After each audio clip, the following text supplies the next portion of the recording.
नमस्कार दोस्तों, राजस्थान इंस्टीट्यूट में आप सभी का तहे दिल से बहुत बहुत स्वागत है। तो दोस्तों, रस समीकरण मितीय दोष से आज की अपनी चर्चा को शुरू करेंगे। पिछले क्लास में मैंने आपको रस समीकरण मितीय दोष के बारे में डिटेल से बता दिया था। तो देखिए दोस्तों, रस समीकरण मितीय दोष, तो इसको समझने का प्रयास करते हैं और जानने की कोशिश करते हैं कि ये रस समीकरण मितीय दोष है क्या, और इसको अच्छे से हम समझने का प्रयास करते हैं। तो देखिए दोस्तों, घनायन अथवा ऋणायन का जो अनुपात होता है वो स्थिर नहीं होता है। यानी रस समीकरण मितीय दोष के अंतर्गत घनायन और ऋणायन का अनुपात क्या नहीं होता, स्थिर नहीं होता। जैसा कि मैंने आपको रस समीकरण मितीय दोष में बताया था कि ए पॉजिटिव और बी नेगेटिव है, तो यहाँ पर ये 50:50 है। अगर ये कम होता है या ज़्यादा होता है, मान लो ज़्यादा हो गया तो 51:51 ही होगा, और कम होता है तो 49:49 ही होगा, यानी दोनों बराबर होंगे। ठीक है, लेकिन यहाँ पर चेंज है। यहाँ पर क्या चेंज है कि यहाँ पर जो अनुपात है घनायन तथा ऋणायन का वो स्थिर नहीं होता है, और यह स्थिर अनुपात के नियम का पालन नहीं करता है। क्योंकि अनुपात ही स्थिर नहीं है तो स्थिर अनुपात के नियम का पालन कहाँ से करेगा। उसके बाद बात करते हैं घनायन की कमी। इसका पहला प्रकार है घनायन की कमी। देखिए इसमें होता क्या है, इसमें एक आदर्श क्रिस्टल होता है। जैसा कि आप देखो, ये पॉजिटिव नेगेटिव पॉजिटिव, और यहाँ पे नेगेटिव पॉजिटिव, यहाँ पे पॉजिटिव नेगेटिव पॉजिटिव, और यहाँ पे था नेगेटिव। यहाँ पे हुआ क्या, यहाँ पे हुआ ये कि यहाँ पे जो आदर्श क्रिस्टल के अंदर आप देखोगे भिन्न भिन्न प्रकार के अवयवी कण थे। कौन से अवयवी कण थे? एक तो पॉजिटिव अवयवी कण था और एक नेगेटिव अवयवी कण था। लेकिन इस आदर्श क्रिस्टल में से कोई एक नेगेटिव अवयवी कण कहाँ चला गया? बाहर चला गया। यहाँ पे जो नेगेटिव अवयवी कण था वो निकलकर कहाँ चला गया? बाहर चला गया। तो नेगेटिव अवयवी कण बाहर चला गया। तो जैसे ही नेगेटिव अवयवी कण बाहर गया तो यहाँ पे इस नेगेटिव अवयवी कण की उपस्थिति पर एक रिक्तिका का निर्माण हो गया, और इस रिक्तिका का निर्माण हुआ। इस प्रकार के जो दोष है, इस रिक्तिका के निर्माण की वजह से यहाँ पे इस क्रिस्टल के अंदर जो अव्यवस्था उत्पन्न हुई है, उस अव्यवस्था को हम यहाँ पर ऋणायन की कमी की वजह से होती है। यह अव्यवस्था ऋणायन की कमी की वजह से, और इस प्रकार के दोष को रस समीकरण मितीय दोष हम यहाँ पे कहते हैं। जैसे यहाँ पे ये ऋणायन का जो ऋणायन अवयवी कण था बाहर निकल गया, तो जो खाली रिक्तिका का निर्माण हुआ, इस खाली रिक्तिका के अंतर्गत अब इलेक्ट्रॉन आ गया। क्यों? क्योंकि यहाँ पर अगर हमें देखो कितने नेगेटिव चार्ज है, एक ये रहा, दो ये थे, है ना, और एक ये था। तो टोटल 4 जो है आपको यहाँ पर नेगेटिव चार्ज देखने को मिलेंगे। पॉजिटिव चार्ज की अगर अपन चर्चा करते हैं तो यहाँ पे एक मिनट, नेगेटिव कितने हो गए? एक ये और एक ये, ठीक है।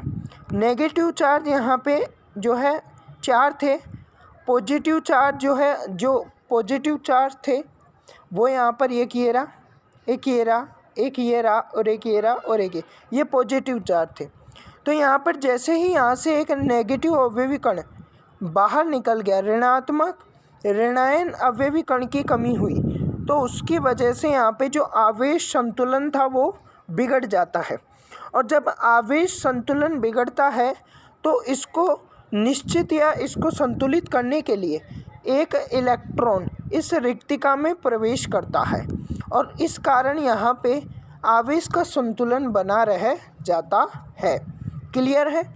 अब यहाँ पे नेक्स्ट समझना, यहाँ पे जब इलेक्ट्रॉन इस रिक्तिका के अंदर प्रवेश करता है तो उसके बाद इस रिक्तिका को हम यहाँ पे एफ केंद्र कहते हैं। क्या कहते हैं? एफ केंद्र। यानी आप ऐसा कह सकते हो कि ऐसी रिक्तिका जिसके अंतर्गत इलेक्ट्रॉन प्रवेश करता है, तो उस रिक्तिका को अब हम एफ केंद्र, एफ सेंटर कहते हैं। क्लियर? अब एफ सेंटर के बारे में समझना कि ये जो एफ सेंटर होता है, कि जो फलक बिंदु है, ये फलक बिंदु, इस फलक बिंदु में इलेक्ट्रॉन आ जाता है जिसे हम एप सेंटर कहते हैं। और ये एप सेंटर रंग या वर्णक का कार्य करता है। अभी डिटेल में समझाऊंगा, अभी थ्योरेटिकल पार्ट पढ़ लेते हैं। इस प्रकार के दोष में एक या अधिक ऋणायन क्रिस्टल जालक से बाहर निकल जाते हैं। इसमें एक ऋणायन अवयवी कण भी निकल सकता है या फिर एक से अधिक भी निकल सकते हैं, दो या दो से अधिक, कितने भी, ठीक है। अगर निकल जाते हैं तो इस प्रकार जो अवस्था उत्पन्न होती है उसे हम अरसमीकरणमितीय दोष कहते हैं। और यहाँ पर अरसमीकरणमितीय दोष का कौन सा प्रकार है? ऋणायन की कमी वाला ये प्रकार है। जालक बिंदु का निर्माण होता है तो यहाँ पे ये एक रिक्तिका बनती है जिसमें एक इलेक्ट्रॉन प्रवेश करता है, जिसे जालक बिंदु कहते हैं, एप सेंटर कहते हैं। क्लियर?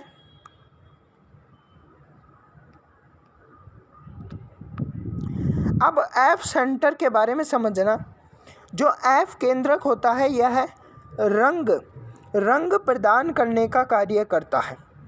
ऋणायन के वह स्थान जहां इलेक्ट्रॉन प्रवेश कर देता है, ऋणायन का वह खाली स्थान जहां पे क्या प्रवेश कर गया, इलेक्ट्रॉन प्रवेश कर गया, उसे हम एफ सेंटर कहते हैं। एफ सेंटर रंग का कार्य करता है। उदाहरण के लिए फैरबे केंद्र कहते हैं इसे। उदाहरण के लिए NaCl पीला रंग, जब आप NaCl को धूप में रखते हैं तो ये पीला पड़ जाता है, तो इसका पीला रंग की वजह एप सेंटर होता है। लिथियम क्लोराइड का पिंक रंग, इसकी वजह भी एप सेंटर होता है, एफ केंद्र होता है, ध्यान रखना। क्लियर? उसके बाद घनायन की कमी पे चर्चा करेंगे। घनायन की कमी में क्या होता है?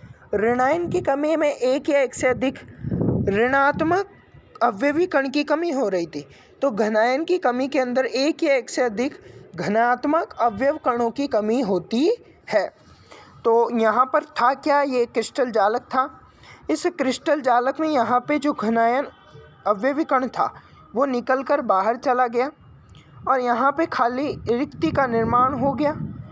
और उसके बाद यहाँ पर इस जो दोष अव्यवस्था उत्पन्न हुई, इस अव्यवस्था के कारण जो दोष उत्पन्न हुआ वो दोष कौन सा था? अरस समीकरणमितीय दोष। कौन सा? अरस समीकरणमितीय दोष। अरस समीकरणमिति दोष, अरस समीकरणमिति दोष था। क्लियर है? अब आगे समझो। यहाँ पर अब आवेश संतुलन के लिए देखो, चार्ज को अगर हमें इक्वल करना है तो यहाँ पर एक पॉजिटिव निकला है तो एक पॉजिटिव लाना पड़ेगा, लेकिन ऐसा पॉसिबल नहीं है। तो अब क्या होगा चार्ज संतुलन के लिए? चार्ज संतुलन के लिए निकटवर्ती धनात्मक अवयवी कण अपनी संयोजकता को बढ़ा लेगा, अपनी ऑक्सीकरण अवस्था को बढ़ा लेगा। इसका मतलब ये A+ था तो ये A+2 हो जाएगा। क्लियर? तो यहाँ पे चार्ज का संतुलन हो जाएगा। और जो परिवर्तितशील संयोजकता प्रदर्शित करते हैं वो कौन से वर्ग के तत्व होते हैं? तो डी ब्लॉक के जो तत्व होते हैं वो परिवर्तितशील संयोजकता प्रदर्शित करते हैं। तो ये जो दोष है ये कौन से वर्ग के तत्वों में पाया जाएगा? डी ब्लॉक के तत्वों में। तो यह दोष डी ब्लॉक के तत्वों में घनायन की कमी के कारण उत्पन्न यहाँ पे जो अरस समीकरणमितीय दोष है वो डी ब्लॉक के तत्वों में पाया जाता है। अब घनायन की अधिकता के कारण देखो, घनायन की कमी के कारण यानी घनायन यहाँ पे क्या हो रहा है? एक या एक से अधिक घनायन की कमी हो रही है। ऋणायन की कमी, एक या एक से अधिक ऋणात्मक अवयवी कण की कमी हो रही है, घनात्मक अवयवी कण की कमी हो रही है। तो अब यहाँ पर घनायन की अधिकता के बारे में समझेंगे। तो घनायन की अधिकता में क्या होता है? देखिए दोस्तों, घनायन की अधिकता में एक या एक से अधिक घनात्मक अवयवी कण जालक के आदर्श क्रिस्टल में प्रवेश कर जाते हैं। अब आदर्श क्रिस्टल में कहाँ पे प्रवेश करेंगे? सभी रिक्तियाँ भरी हुई है तो यहाँ पे जो अंतराकाश है, ये क्या है? अंतराकाश। इस अंतराकाश में प्रवेश करेगा। कौन प्रवेश करेगा? तो जो घनायन या घनात्मक अवयवी कण होता है वो आदर्श क्रिस्टल के अंतराकाश में प्रवेश कर जाता है। तो इस प्रकार अवयवी कण जो घनात्मक या घनायन की अधिकता होती है इस क्रिस्टल जालक में, और इसके कारण अरस समीकरण मितीय दोष उत्पन्न होता है। क्लियर? तो ये बात होती है क्लियर। अब यहाँ पे आवेश संतुलन करना पड़ेगा, क्योंकि पहले तो सारा उदासीन था। अब यहाँ पे एक धनात्मक अवयवी कण आ गया, यानी एक पॉजिटिव चार्ज ज़्यादा हो गया। आवेश संतुलन के लिए अंतराकाश के अंदर ही एक इलेक्ट्रॉन भी आ जाता है, जिससे क्या हो जाता है, जो एक धनात्मक आवेश एक्स्ट्रा आया है वो इलेक्ट्रॉन से संतुलित हो जाता है और वापस ये उदासीन हो जाता है। थ्योरी देख लीजिए, एक या एक से अधिक धनात्मक अवयवी कण अंतराकाश में प्रवेश कर जाते हैं और उदासीनता बनाने के लिए इलेक्ट्रॉन भी अंतराकाश में आ जाता है। उसके बाद नेक्स्ट देखते हैं। नेक्स्ट आता है ऋणायन की अधिकता। इसके अंदर आप समझ गए होंगे शब्दों को पढ़ के ही कि एक या एक से अधिक ऋणात्मक आवेश, या ऐसा कह सकते हो ऋणात्मक अवयवी कण की अधिकता होती है। यानी एक या एक से अधिक ऋणात्मक अवयवी कण क्रिस्टल आदर्श जालक में प्रवेश करता है, क्रिस्टल जालक में प्रवेश करता है। तो ये क्रिस्टल जालक था, इसमें एक या अधिक ऋणात्मक अवयवी कण प्रवेश कर गया। प्रवेश कहाँ करेगा? अंतराकाश में करेगा, क्योंकि और कोई जगह नहीं है। तो अंतराकाश में प्रवेश कर गया, और यहाँ पे अब प्रवेश करने के कारण जो असंतुलन उत्पन्न हुआ, अव्यवस्था उत्पन्न हुई, परिवर्तन हुआ, उस परिवर्तन के कारण जो दोष उत्पन्न हुआ अरस समीकरण मितीय दोष है। अब यहाँ पे एक ऋणात्मक आवेश आ चुका है इस ऋणात्मक अवयवी कण के कारण, तो इसको संतुलन करने के लिए एक धनात्मक आवेश चाहिए, और धनात्मक आवेश कभी आता नहीं है। तो क्या होगा? निकटवर्ती जो धनात्मक अवयवी कण होगा वो अपनी संयोजकता को परिवर्तित करके A प्लस है, जैसे कि A प्लस है तो वो परिवर्तित करके A+2 कर लेगा। यानी परिवर्तितशील संयोजकता प्रदर्शित करने वाले जो अवयवी कण होंगे वो यहाँ पर ऋणायन की अधिकता को प्रदर्शित करेंगे, और परिवर्तितशील जो संयोजकता है वो कौन से ब्लॉक के तत्वों में पाए जाते हैं? डी ब्लॉक के तत्वों में। तो ऋणायन की अधिकता के कारण उत्पन्न अरस समीकरण मितीय दोष डी ब्लॉक के तत्वों में होता है या हो सकता है। क्लियर? थोड़ी सी थ्योरी पढ़ लेते हैं।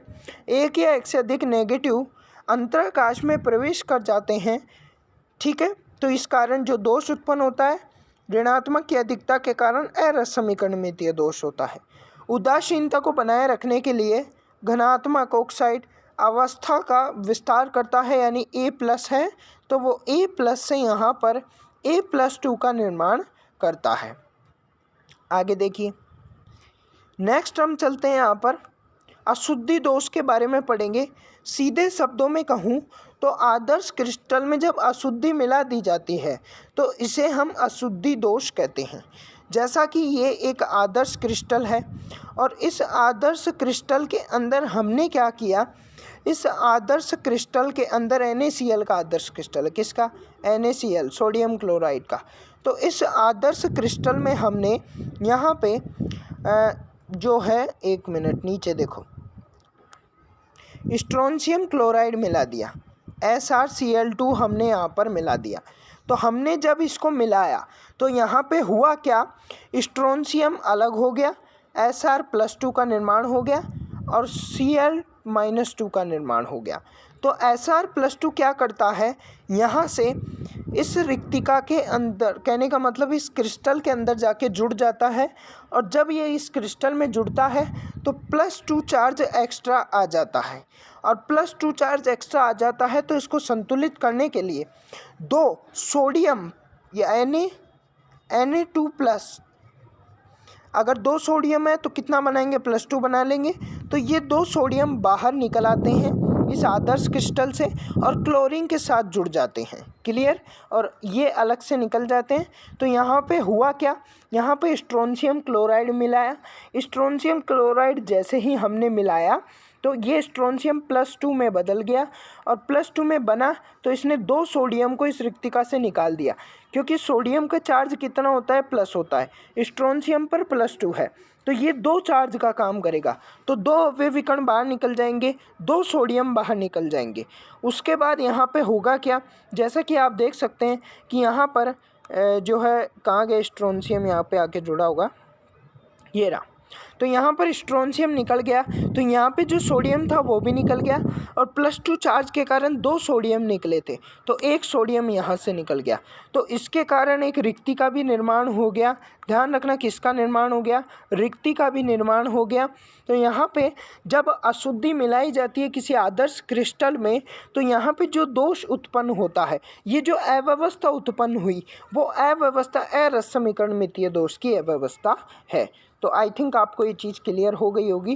थ्योरी पढ़ लेते हैं कि एक थ्योरी कुछ भी नहीं है इसकी, चलो कोई बात नहीं, क्वेश्चन है और क्वेश्चन को देख लेते हैं, अपने को देख लेना चाहिए। तो यहाँ पे इस अशुद्धि दोष से कैसे क्वेश्चन बनेंगे, अशुद्धि दोष से क्वेश्चन बनेंगे कि मान लीजिए आपसे कहा जाए कि 5 स्ट्रोंशियम क्लोराइड +2 ये इसके अंदर जाकर जुड़ते हैं, किसमें, आदर्श क्रिस्टल में, तो कितनी रिक्तिका का निर्माण होगा, इस तरह के क्वेश्चन आएंगे। तो जो रिक्ति बनेगी वो कितनी बनेगी, ऐसा क्वेश्चन आपसे पूछा गया है। तो देखिए यहाँ पर अगर हम देखें, एक स्ट्रोंशियम क्लोराइड जब जुड़ता है तो कितनी रिक्ति का निर्माण करता है, एक रिक्ति का। तो 5 स्ट्रोंशियम क्लोराइड जब जुड़ेंगे तो कितनी रिक्ति का निर्माण करेंगे, 5 रिक्ति के। तो इस तरह के क्वेश्चन आएंगे और इस तरीके से हमको आंसर देने होंगे।